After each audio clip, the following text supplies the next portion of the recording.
Hi, welcome to Cooking with Davis. I am Davis and I'm going to show you how I bottle kombucha that has just finished the second fermentation stage. I use swing top bottles.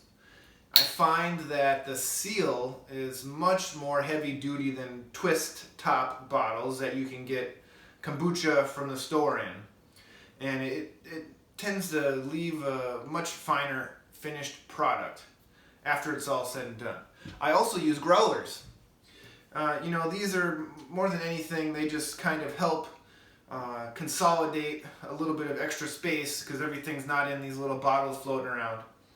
The carbonation is not quite as good with these, I find, although it all depends on the mix that you do. Well, let's get started here.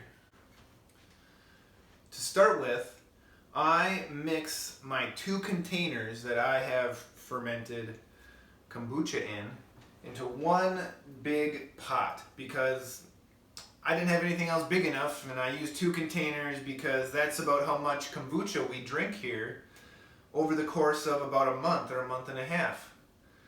And so, here we go. The second stage of fermentation, this also forms another little mini SCOBY on top of all the fruit and everything that's in there.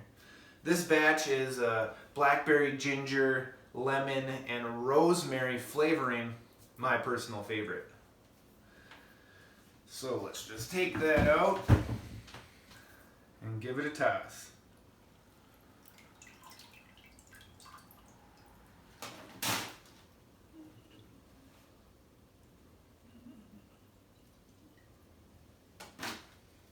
Now I pour this through a colander.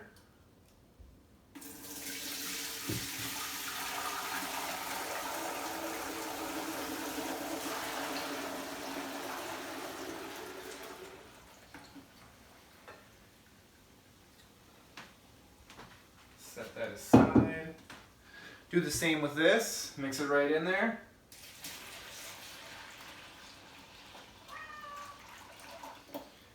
That's Leo meowing over there, wants a little action on the camera.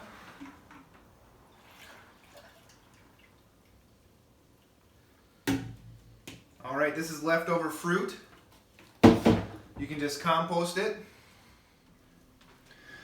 Okay, now I pour all my mixed up kombucha into a pitcher to make it easier to pour into the bottles.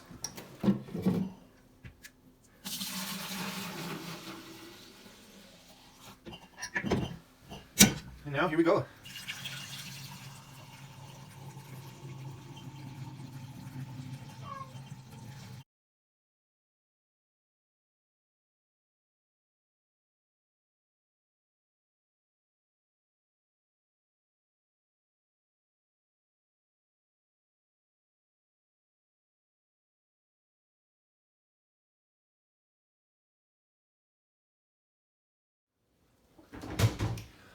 All right, I had just enough left over to give it a little test.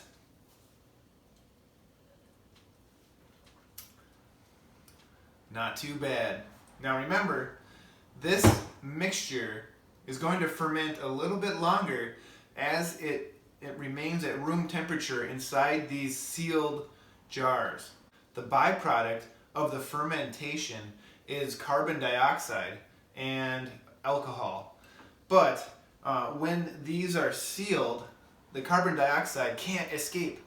And so when you open it, that's that fizziness that you see, all the bubbles, like when you open a can of pop or if you open up a kombucha from the store. That's the carbon dioxide escaping from the container.